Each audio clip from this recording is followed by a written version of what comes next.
तो नमस्कार सभी दोस्तों को। दोस्तों, online concept classes by Rahul Singh channel में आपका स्वागत है। दोस्तों, आज हम बात करने वाले हैं एक रेलवे का जो आपका एग्जाम आ रहा है। एनटीपीसी ले लो या आप मतलब ग्रुप डी ले लो या आप अदर कोई एग्जाम ले लो, तो आपके नवंबर से एग्जाम चालू होने वाले हैं। मैंने सोचा था मैं फिजिक्स की प्रैक्टिस सेट एंड कॉन्सेप्ट की क्लास लेकर आ जाऊं कुछ दिनों के लिए। तो दोस्तों, आपकी ये यूनिट एंड डायमेंशन की एक क्लास होने वाली है और ये फिक्स टाइम पर आपकी सुबह 10 बजे आपको मिलेगी देखने को। तो इसलिए आज मैं आपको कराने वाला हूँ यूनिट एंड डायमेंशन, यानी मापन और मात्रक। इसको हम कहते हैं मेजरमेंट ऑफ यूनिट, यानी हम मापन कैसे करते हैं किसी भी क्वांटिटी का, हम मात्रक कैसे निकालते हैं, डायमेंशन फॉर्मूला कैसे निकालते हैं। तो एक बेहतरीन टॉपिक है ये पूरे फिजिक्स पर। एक मतलब ये बेस है फिजिक्स का, यूँ समझो। यदि आपको ये बेस तैयार करना है तो तैयार हो जाओ, कमर कस के बैठ जाओ। पौन घंटे के लिए यानी 45 मिनट के लिए आज मैं आपको सिखाने वाला हूँ कि मात्रक कैसे निकालते हैं और डायमेंशन फॉर्मूला कैसे निकालते हैं। ध्यान से लास्ट तक वीडियो को देखते रहना। देखो, चैप्टर का नाम है आपका unit and dimensions. Unit and dimension क्या है? Unit and dimension. तो हम सबसे पहले इसमें यूनिट यानी मात्रक और डायमेंशन यानी द्विमीय सूत्र, यानी किसी भी मात्रक का हम डायमेंशन फॉर्मूला कैसे व्युत्पन्न करते हैं, कैसे हम ड्राइव करते हैं, उसकी हम एक कुंडली बताएंगे, एक ट्रिक बताएंगे छोटी सी। तो ध्यान से देखते आइए। सबसे पहले हम बात करते हैं एक छोटी सी ट्रिक की। किसकी? ट्रिक। क्योंकि ट्रिक ही काम देगी आपके लिए, क्योंकि आप करने जा रहे हैं कंपटीशन एग्जाम की तैयारी। देखो, आपकी 4 से 5 क्वांटिटी आती हैं। सबसे पहले आती है आपकी लंबाई, उसके बाद आती है आपकी चौड़ाई, उसके बाद आती है आपकी ऊंचाई, उसके बाद आती है आपकी दूरी, उसके बाद आता है आपका विस्थापन। अब देखो, यहाँ से आपके 4 से 5 सवाल कैसे रेडी होते हैं और एग्जामिनर कहाँ से पूछता है सवालों को। डायरेक्ट ऐसे नहीं पूछेगा कि बल का मात्रक क्या होता है। सभी को पता है बल का मात्रक होता है न्यूटन। वो पूछेगा कि एक न्यूटन में कितने डायन होते हैं या एक डायन में कितने न्यूटन होते हैं। ऐसे पूछता है, घुमा के पूछता है अक्सर एग्जामिनर। अब देखो, ये आपकी 5 क्वांटिटी दे रखी है। फिजिकल क्वांटिटी है आपकी लंबाई, चौड़ाई, ऊंचाई, दूरी, विस्थापन। इंग्लिश में बात करें लेंथ, विड्थ और हाइट, डिस्प्लेसमेंट और डिस्टेंस। यानी डिस्टेंस यानी दूरी, डिस्प्लेसमेंट यानी विस्थापन। अब देखो, इनके मात्रक सेम होते हैं इन क्वांटिटी के, और इनका डायमेंशन फॉर्मूला भी सेम होता है। ये 5 ऐसी फिजिकल क्वांटिटी हैं। वैसे तो कई सारी फिजिकल क्वांटिटी होती हैं, पर ये बेस है, यूं समझो, यूनिट एंड डायमेंशन चैप्टर का। 5 ऐसी क्वांटिटी हैं जिनका मात्रक सेम होता है और डायमेंशन फॉर्मूला भी सेम होता है। तो देखो, इनका मात्रक होता है, हम मात्रक की बात करें इन क्वांटिटी की, तो इन क्वांटिटी का मात्रक होता है आपका, मात्रक की बात करें यानी यूनिट की बात करें, तो मात्रक होता है इनका मीटर। क्या होता है? मीटर। ठीक है। बात करें हम ऊंचाई के लिए मीटर, दूरी के लिए मीटर, विस्थापन के लिए भी मीटर। उसके बाद हम विमीय सूत्र की बात करें, यहाँ इनकी विमा की यानी डायमेंशन की बात करें, डायमेंशन की होती है m0, l1 और t0। आप डायरेक्ट ऐसे भी बोल सकते हैं l की पावर 1, बट वो होगी आपकी पॉजिटिव नाम की नेगेटिव। ये आपको विशेष ध्यान रखना है। l1 आप ऐसे भी बोल सकते हैं पूरे कायदा से, क्योंकि हमारा डायमेंशन फॉर्मूला 3 क्वांटिटियों के द्वारा डिफाइन किया जाता है। एक आपका मास, एक आपका लेंथ और एक आपका टाइम। ठीक है। ये 3 फिजिकल क्वांटिटी हमेशा डायमेंशन फॉर्मूले का बेस होती हैं और एक कैपिटल कोष्टक में बंद होना चाहिए। ये तीनों फिजिकल क्वांटिटी यदि कैपिटल कोष्टक में बंद नहीं है तो आपका डायमेंशन फॉर्मूला क्लियर नहीं है। ठीक है। ठीक है। विमीय समानता का सिद्धांत हमेशा कहता है, जब हम किसी भी क्वांटिटी का या जब किसी हम राशि का विमीय सूत्र निकालते हैं तो इसे एक कैपिटल कोष्टक के अंदर हमेशा बंद करना चाहिए। ठीक है। ठीक है। तो इस प्रकार से ये इसका dimension formula m0 l1 t0 capital कोष्टक बंद, या आप कह सकते हैं कैपिटल कोष्टक में l की पावर 1 पॉजिटिव में। तो ये हो गया आपका बेस। अब चलते हैं हम डायरेक्ट एग्जाम आने वाले मात्रक और इनके डायमेंशन फॉर्मूले निकालते हैं। सबसे पहले हम बात करते हैं सबसे पहले आपका एरिया के बारे में।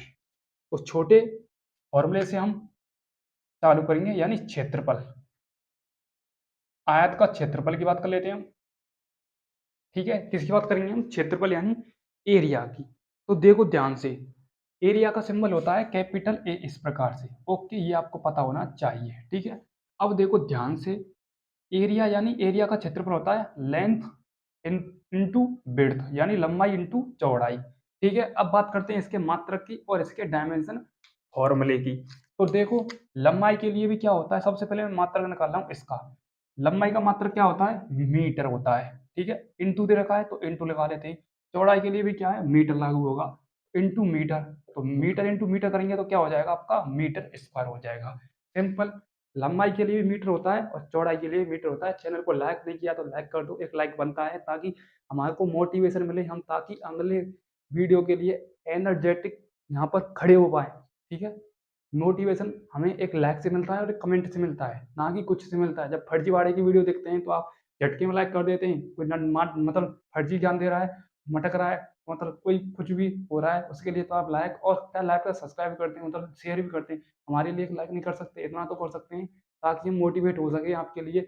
जब कोई आके सुबह 6 बजे सर्दी को नहीं देखता, गर्मी को नहीं देखता, ना कुछ को देखता, और मतलब एक बंद कमरे में एक पंखा तक भी नहीं चलाता है, जब ऑनलाइन क्लास चालू करता है कोई टीचर। ठीक है, पसीना दे वो करेगा पर आपके लिए कंटेंट में कोई कसर नहीं छोड़ता है। वो क्या चाहता है, एक लाइक चाहता है और एक कमेंट चाहता है। ठीक है, इतना तो कर सकते हैं आप। ठीक है, डायमेंशन फॉर्मूला निकालूंगा इसका। ध्यान से देखो, डायमेंशन फॉर्मूला सबसे पहले लेंथ की बात करते हैं, सभी के लिए एक लागू होगा। लेंथ के लिए क्या है, L1, तो L1 लिख देता हूं मैं। ठीक है, और चौड़ाई के लिए भी L1 होगा, तो क्या हो जाएगा L2, क्या हो जाएगा L2। अब मैं इसे, ये तो मैंने डायरेक्ट लिख दिया L2, अब मैं इसे डायरेक्ट लिखूंगा M0 L1 और L2 हो जाएगा यहाँ पर। ठीक है, क्या हो जाएगा L2 और T0। ठीक है, इनकी कोई औकात नहीं होती है, M0 L1 T0 की औकात होती है जिस पर पावर लगी होती है। तो हम डायरेक्ट L2 भी बोल सकते हैं इसे, M0 L2 T0, कैपिटल कोष्टक में बंद। ठीक है, हमारा फर्स्ट एग्जाम्पल कंप्लीट हो चुका है। इसका हमने मात्रक निकाल लिया, इसका हमने डायमेंशन फॉर्मूला निकाल लिया। ओके, देखो ध्यान से।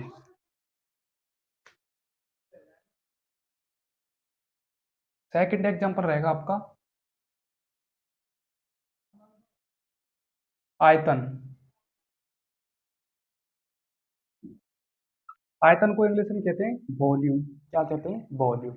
इसका फॉर्मूला क्या होता है, इसका फॉर्मूला होता है लंबाई इंटू चौड़ाई इंटू ऊंचाई।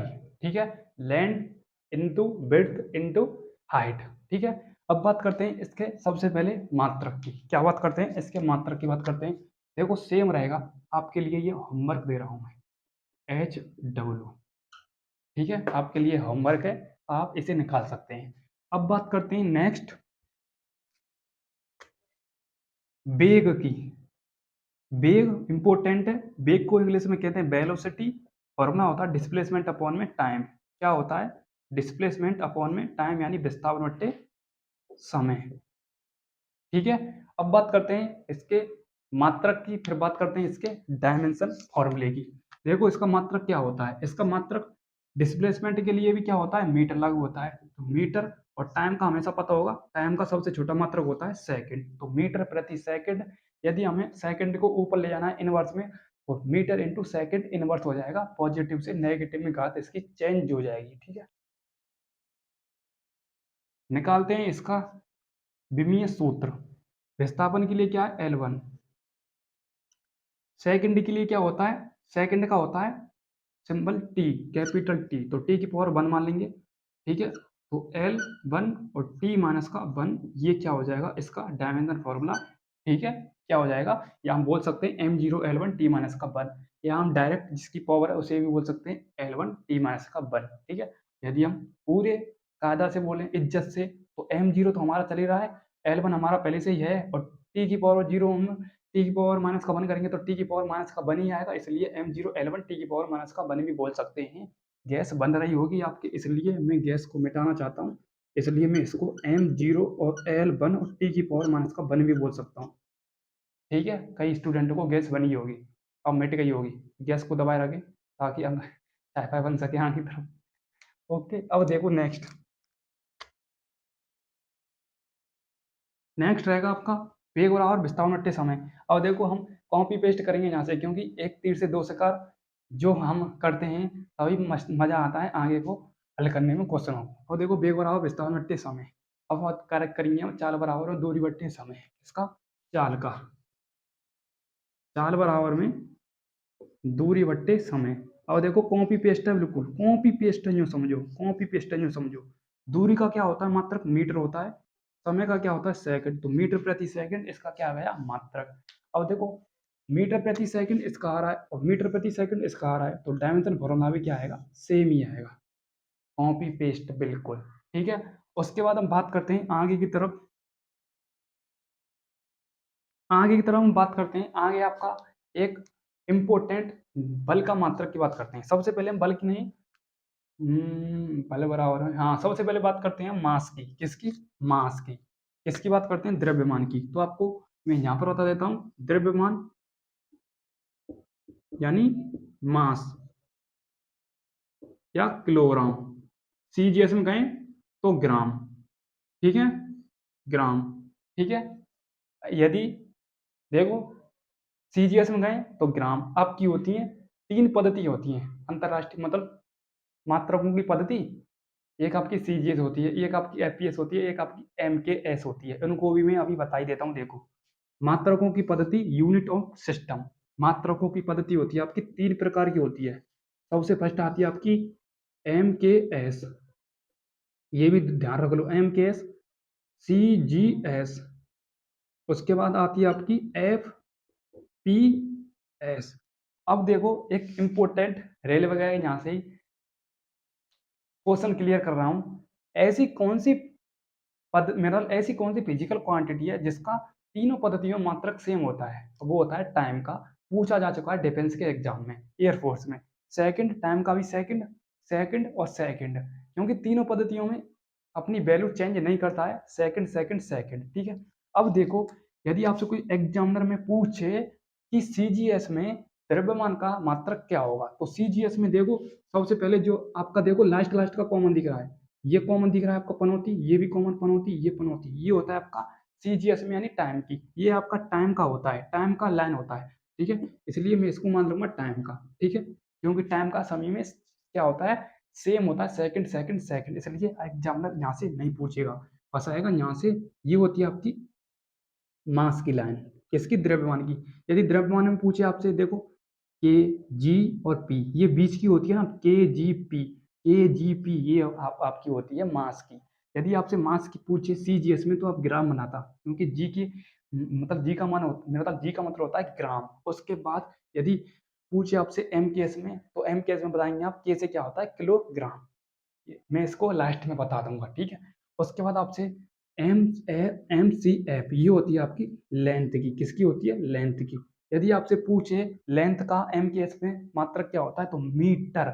उसके बाद सीजीएस में क्या होता है, तो सेंटीमीटर। उसके बाद एफ में क्या होता है फुट। ठीक है, यदि उस एग्जामिनर पूछे आपसे मास का एफपीएस में आपका मात्रक क्या होता है, तो एफपीएस में बीच की लाइन यानी फुट। ठीक है, अब मैं बता देता हूँ, एम का मतलब होता है मीटर, के का मतलब होता है किलोग्राम, एस का मतलब होता है सेकंड, सी का मतलब होता है सेंटीमीटर, जी का मतलब होता है ग्राम, एस का मतलब होता है सेकंड, एफ का मतलब होता है फुट, पी का मतलब होता है पाउंड, एस का मतलब होता है सेकंड। यहाँ से और आपका कई सारे सवाल सॉल्व हो चुके हैं। अब चलते हैं आगे की तरफ, एक मतलब क्वेश्चन की तरफ। अब देखो ध्यान से, यहाँ से आगे, यहाँ से चलते हैं बल। सबसे पहले हम निकालते हैं एक्सेलरेशन। एक्सेलरेशन, एक्सेलरेशन भी कहते हैं इसे, एक्सेलरेशन भी कहते हैं। त्वरण, त्वरण का फॉर्मूला होता है वेग में परिवर्तन बट्टे समय। क्या होता है, वेग में परिवर्तन बट्टे समय। अब मैं यहाँ से कॉपी पेस्ट करूंगा, कॉपी पेस्ट क्या करूंगा, एक तीर से दो शिकार। कैसे करते हैं देखो ध्यान से, वेग में परिवर्तन की दर बट्टे समय एक्सेलरेशन होता है, यानी वेग में परिवर्तन की दर को हम त्वरण कहते हैं। ठीक, ऐसे याद करो। ठीक है, अब देखो हमने इसका मात्रक निकालना है, तो वेग का मात्रक पहले से दे रखा है मीटर प्रति सेकंड, तो मीटर प्रति सेकंड। ठीक है, उसके बाद इनटू में हमें समय और दे रखा है। समय का क्या होता है, समय का क्या होता है, जल्दी जल्दी, सेकंड होता है। क्या होता है, सेकंड। तो हम इसे बोलेंगे मीटर प्रति सेकंड स्क्वायर। दोबारा से देखो, वेग का वेलोसिटी का हमको पहले से दे रखा है, हमने पहले निकाल लिया मीटर प्रति सेकंड, इसलिए मीटर प्रति सेकंड हमारा है। उसके बाद समय हमें दे रखा है, तो समय का क्या होता है सेकंड, तो गुणा कराएंगे तो मीटर प्रति सेकंड स्क्वायर। यहाँ हम इसे ऐसे भी बोल सकते हैं, metre into second inverse minus का, ऐसे भी बोल सकते हैं। ठीक है, उल्टा सीधा एक समान। अब निकालते हैं इसका डायमेंशन फॉर्मूला। इसका क्या निकालते हैं? Dimension formula. अब देखो वेग का क्या होता है? वेग का होता है m0 L1 t-1। ठीक है, उसके बाद एक टाइम दे रखा है हमारा, नीचे हमारा टाइम भी दे रखा है। क्या दे रखा है? टाइम दे रखा है। तो टाइम ऊपर जाएगा तो t-2 हो जाएगा यहाँ पर, और कुछ नहीं है। इजी, बिल्कुल। अब बात करते हैं नेक्स्ट बात करते हैं आपका छठवा, बात करते हैं छठवे की। यहाँ से पूछा जाता है, ऐसा नहीं है यहाँ से क्वेश्चन बनेगा। क्वेश्चन बनेगा 100%, 100% बनेगा यहाँ से। इंपॉर्टेंट लिखा रहा हूँ मैं। त्वरण, त्वरण का होगा हमारा बल का। बल को इंग्लिश में कहते हैं फोर्स। बल का फॉर्मूला होता है द्रव्यमान इंटू त्वरण। क्या होता है? एफ बराबर में एम ए, द्रव्यमान इंटू त्वरण। क्या होता है? द्रव्यमान इंटू त्वरण, यानी फोर्स बराबर में मास इंटू एक्सेलरेशन। ठीक है, अब देखो ध्यान से इसके मात्रा की बात करते हैं। द्रव्यमान का होता है किलोग्राम, त्वरण का क्या होता है? त्वरण का हम निकाल चुके हैं मीटर प्रति सेकंड स्क्वायर। तो हम बोल सकते हैं इसे किलोग्राम इंटू मीटर प्रति सेकंड स्क्वायर। ठीक है, आपके लिए होमवर्क है इसका डायमेंशन फॉर्मूला कमेंट में कीजिए। Okay, clear. अब बात करते हैं आगे की तरफ। प्रतिबल इंपोर्टेंट पर आ चुका हूं मैं। प्रतिबल, आवेश, विद्युत धारा, धारिता, उसके बाद अलग अलग आपकी करंट, अलग अलग आएंगे आपके, अलग अलग मूल्य लेकर आएंगे। ठीक है, अब आपको मैं बता देता हूँ। एक आपका आता है वर्क और एनर्जी। वर्क और एनर्जी में भाई, बड़े भाई और छोटे भाई का संबंध है, क्योंकि जो काम वर्क में होगा वो एनर्जी में होता है। ठीक है, वर्क आपकी एक स्केलर क्वांटिटी है, यानी अदिश राशि है। क्यों अदिश राशि है? क्योंकि वो हमारा वेक्टर के नियम का पालन नहीं करता है, वेक्टर के नियम को फॉलो नहीं करता है, इसलिए हमारा स्केलर क्वांटिटी है, यानी अदिश राशि है वेक्टर, मतलब वर्क। उसी प्रकार से आपकी एनर्जी भी एक आपकी अदिश राशि है। ठीक है, क्योंकि जैसा काम उसमें होगा ऐसा ही आपकी एनर्जी में होगा। यदि वर्क का मात्रक सेम है तो उसका भी मात्रक सेम रहेगा एनर्जी का। यदि वर्क का डायमेंशन फॉर्मूला सेम है तो एनर्जी का भी सेम रहेगा। इसलिए मैं निकलवा के बताता हूँ अभी। ठीक है, देखो ध्यान से। सबसे पहले हम बात करते हैं कार्य की, यानी वर्क बराबर में फोर्स इंटू डिस्प्लेसमेंट। कार्य बराबर में बल इंटू विस्थापन। बल की क्या होती है? बल का डायमेंशन फॉर्मूला होता है m1 L1 t-2। हम निकाल चुके हैं क्या? हाँ। अरे मैंने अरे ये क्या कर दिया मैंने बोल दिया डायरेक्ट m1 L1 t-2। अब आपको निकालने की जरूरत ही नहीं, कमेंट करने की जरूरत नहीं है, कोई दिक्कत नहीं है, हमने बोल दिया। तो m1, सबसे पहले मैं इसके न्यूटन प्रति सेकंड होता है, और क्या है? न्यूटन प्रति, देखो बल का होता है न्यूटन इंटू मीटर, मात्रक न्यूटन इंटू मीटर होता है। उसके बाद बल का डायमीटर फॉर्मूला होता है m1 m, एक minute, m1 L1 t-2 into displacement का क्या होता है? L1। तो ये हो जाएगा m1 L2 t-2, ये हो जाएगा डायमेंशन फॉर्मूला। छपा रुस्तम आपका फोर्स, फोर्स से और डिस्प्लेसमेंट से हमने किया तो हमारा वर्क का डायमेंशन फॉर्मूला मात्रक आ गया। अब यही आपका एनर्जी का है, यही आपका एनर्जी का है, और यही एनर्जी का न्यूटन इंटू मीटर आपका क्या है? क्या है? मात्रक है। और आप कहेंगे ऊर्जा क्या होती है? भाई ऊर्जा सेम है, जैसा हमारा वर्क में काम होगा वैसा ही हमारा ऊर्जा में होगा। ठीक है, ठीक है, यस। तो कमेंट करें और इसका स्क्रीनशॉट लें एक बार। ठीक है, और मैं प्रैक्टिस सेट भी लेकर आऊंगा, ऐसा नहीं है कि यहीं पर मैं सभी को बता जाऊं। ठीक है, प्रैक्टिस सेट भी आएगा इसका। ठीक है, चलते हैं आगे की तरफ। अब बात करते हैं इम्पोर्टेंट की बात करते हैं। ध्यान से देखो।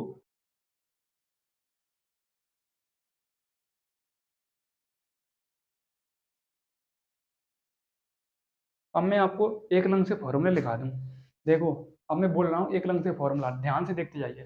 सबसे पहले आता है आपका वेग, वेग बराबर विस्थापन बटे समय, इसका फॉर्मूला होता है, यानी वेलोसिटी बराबर डिस्प्लेसमेंट अपॉन में टाइम। उसके बाद आता है आपका फोर्स। लिखते जाता हूँ, देखो फॉर्मूला लिखा रहा हूँ। अब मैंने डायमेंशन निकालना सिखा दिया है, इनसे निकाल सकते हैं आप। मतलब मैंने जितने निकाले ना उनसे ही अप्लाई करना, अपने आप निकालना, ये आपके होमवर्क का काम है। ठीक है, अब देखो मैं आपके लिए फॉर्मूला दिखा रहा हूँ। वेग, वेग का क्या होता है? वेग बराबर होता है विस्थापन बट्टे समय। क्या होता है? विस्थापन बट्टे समय, फर्स्ट फॉर्मूला। ठीक है, उसके बाद आता है आपका सेकंड, सेकंड आता है आपका बल। बल, बल बराबर में क्या होता है? द्रव्यमान इंटू त्वरण। क्या होता है? द्रव्यमान इंटू त्वरण। उसके बाद आपका आता है सेकंड त्वरण। क्या आता है? त्वरण। वेग में परिवर्तन बट्टे समय, वेग में परिवर्तन बट्टे समय। उसके बाद आता है आपका इसका प्रतिबल। प्रतिबल का क्या होता है? प्रतिबल का होता है बल बट्टे क्षेत्रफल। प्रतिबल का क्या होता है? बल बट्टे क्षेत्रफल। क्या होता है? बल बट्टे क्षेत्रफल। उसके बाद आता है आपका आवृत्ति। आवृत्ति का होता है कंपन बट्टे समय। क्या होता है? कंपन बट्टे समय। कंपन का कोई होता नहीं है, समय का होता है आपका। ठीक है, ये डायमेंशनलेस है कंपन। ठीक है, उसके बाद आता है अब आपको स्ट्रेस स्ट्रेन का और पूछेगा। स्ट्रेन यानी विकृति। विकृति का ना तो कोई मात्रक होता है, ना ही डायमेंशन फॉर्मूला होता है। यूनिट लेस और डायमेंशन लेस होती है। ठीक है, इसलिए आपको आ जाए तो डरने की कोई जरूरत है नहीं है, डर के मुकाबला करने का है। उसके बाद दाब प्रवणता। दाब प्रवणता का आ जाए, प्रवणता तो ये होता है दाब बट्टे दूरी। क्या होता है? दाब बट्टे दूरी, इसका फॉर्मूला होता है। उसके बाद वेग प्रवणता। वेग प्रवणता का आ जाए तो इसका होता है वेग बट्टे दूरी। वेग बट्टे दूरी। उसके बाद आपका आता है शक्ति। P बराबर में डब्ल्यू बट्टे टी। ये फॉर्मूला होता है, इससे न्यूमेरिकल भी बन जाते हैं। न्यूमेरिकल। ठीक है, जैसे हम डायरेक्ट फॉर्मूले की बात करते हैं, शक्ति बराबर में कार्य बट्टे समय। क्या होता है? कार्य बट्टे समय। ठीक है, उसके बाद आता है आपका आवेश। धारा बराबर में आवेश बट्टे समय। धारा बराबर में समय। धारा बराबर में आवेश बट्टे समय। ठीक है, अब देखो इसके फॉर्मूला भी लिखा देता हूं मैं। फॉर्मूला क्या होता है? आई बराबर में क्यू अपॉन में टी। क्यू बराबर में आई टी। धारा बराबर में आवेश बट्टे समय। ठीक है, फॉर्मूला। ठीक है, उसके बाद आता है आपका धारिता। धारिता को इंग्लिश में कहते हैं कैपेसिटेंस। कैपेसिटेंस का फॉर्मूला होता है क्यू बराबर में सी बी। ये होती है आपकी धारिता, ये होता है आपका पोटेंशियल यानी विभवांतर, क्यू आपका होता है आवेश। धारिता का हमें निकालना है तो सी बराबर में क्यू में भाग लग जाएगा विभवांतर का। ये इंपॉर्टेंट है आपका, वेरी वेरी इंपॉर्टेंट है। ठीक है, उसके बाद आता है आपका चालक गोले की धारिता के लिए फॉर्मूला। चालक गोले की धारिता के लिए निकालना हूं, चालक गोले की धारिता के लिए। ठीक है, वैसे मैं चैप्टर लेकर आऊंगा तो इसमें भी करा दूंगा। सी बराबर में 4 पाई एप्सिलॉन नॉट आर। ये होता है चालक गोले की धारिता के लिए फॉर्मूला, वेरी वेरी इंपॉर्टेंट है। एप्सिलॉन नॉट होता है आपका क्या? निर्वात की विद्युतशीलता। आर आपका रेडियस होता है। 4 पाई आप जानते हैं, पाई की वैल्यू 3.14 होती है। जब हम 7 का भाग देते हैं, मैं तो 22/7, 22 में 7 का भाग देते हैं तो 3.14 आता है। सी आपका कैपेसिटेंस यानी धारिता होता है। अब आप कहेंगे एप्सिलॉन नॉट क्या होता है? निर्वात की विद्युतशीलता। इसकी भी कुछ वैल्यू है, बिल्कुल है। इसकी वैल्यू है आपकी 8.85 गुणा 10 की घात माइनस का 12 है। 8.85 गुणा 10 की घात माइनस का 12 है कूलम स्क्वायर इंटू, एक मिनट, कूलम स्क्वायर बट्टे न्यूटन इंटू मीटर स्क्वायर। ठीक है, ये इसका मात्रक भी होता है। वेरी वेरी इंपॉर्टेंट है। निर्वात की विद्युतशीलता 8.85 गुणा 10 की घात माइनस का 12 है coulomb square upon newton into metre square. उसके बाद इंपॉर्टेंट हम मैं बात करने वाला हूँ, वैसे प्रैक्टिस लेकर आऊंगा, उसमें भी आपके कुछ क्वेश्चन रहेंगे। ठीक है, अब आता है आपका नेक्स्ट। नेक्स्ट आता है आपका 1 न्यूटन में कितना होता है? 1 न्यूटन में होता है 10 की घात 5 डाइन। एग्जामिनर आपको घुमाएगा, एक डाइन की वैल्यू बचा, एक डाइन की वैल्यू बताओ। एक डाइन की 1 अपॉन में 10 की घात 5 आ जाएगा, क्योंकि एक एक डाइन की वैल्यू निकालनी है तो एक एक का गुणा 10 की घात 5 से कराएंगे तो एक बचेगा यहाँ पर, तो 10 की घात 5 बट्टे में चले जाएगी, तो एक डाइन बराबर में 1/10 की घात 5। उसके बाद आती है आपकी 1 जूल में कितना होता है? 1 जूल में कितने अर्ग होते हैं? 10 की घात 7 अर्ग क्या होते हैं? अब पूछ सकता है एक अर्ग की वैल्यू कितनी होती है? एक अर्ग की वैल्यू होती है 1/में 10 की घात 7। एग्जामिनर ऐसे घुमाता है आपको। ठीक है, ठीक है, अब बात करते हैं नेक्स्ट। नेक्स्ट आता है आपका एक एंगस्ट्रम की वैल्यू कितनी होती है? एंगस्ट्रम की वैल्यू कितनी होती है? एक एंगस्ट्रम की वैल्यू होती है 10 की घात माइनस का 10 मीटर। इसे ही हम कहते हैं परमाणु का आकार। परमाणु का आकार। ठीक है, उसके बाद आता है आपका एक फर्मी की वैल्यू कितनी होती है? एक फर्मी की वैल्यू होती है 10 की घात माइनस का 15 मीटर। इसे ही हम कहते हैं नाभिक का, नाभिक की रेंज या नाभिक का आकार, ऐसे ही बोल सकते हैं हम, नाभिक का आकार। ठीक है, 10 की घात माइनस का 15 मीटर। ठीक है, स्क्रीनशॉट लेना चाहें तो स्क्रीनशॉट ले सकते हैं इसका भी। यहाँ तक क्लियर हो चुका होगा, मुझे पूरी उम्मीद है, मैंने इतनी मेहनत कराई है आपके लिए, ठीक है। ये तो पूछे यहाँ थे, ये तो नॉर्मल है आपकी।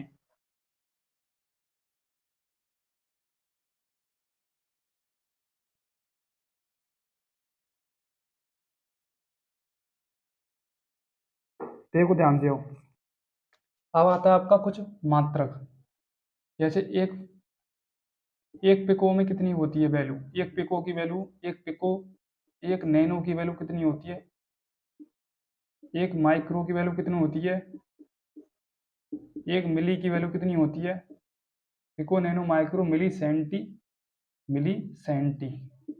सेंटी आप होमवर्क बताएंगे कितनी वैल्यू होती है इसकी, इनकी मैं बता रहा हूँ आपके लिए, ठीक है। जैसे एक नैनो की वैल्यू होती है 10⁻⁻9 मीटर, एक पिको की वैल्यू होती है 10⁻12 मीटर, एक माइक्रो की वैल्यू होती है 10⁻6 मीटर, एक इसकी वैल्यू होती है 10⁻3 मीटर, ठीक है।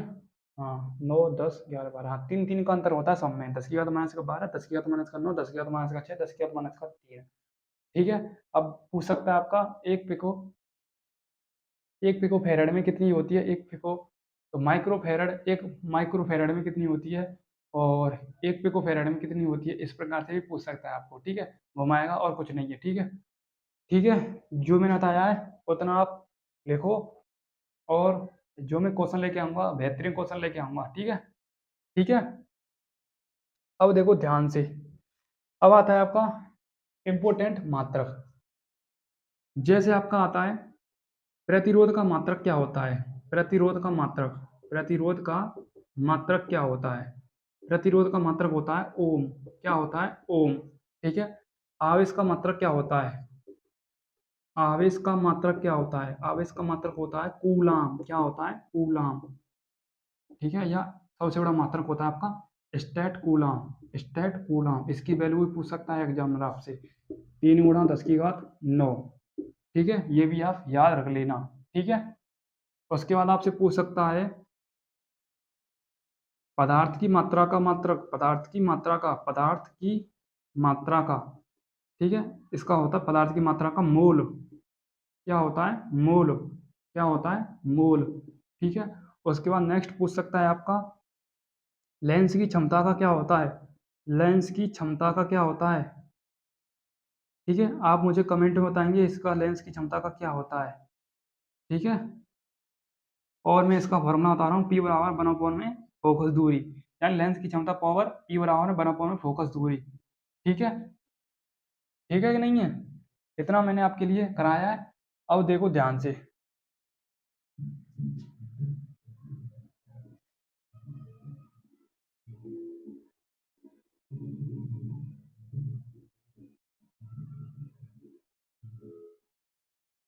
नेक्स्ट करा रहा हूँ आपके लिए, बगल में प्रोग्राम है इसलिए देखो। तो मैं क्लास को नहीं एंड करूँगा दोस्तों, बगल में प्रोग्राम है, अगली क्लास में मिलेंगे हम। तो thank you so much, love you all, जय हिंद, जय भारत।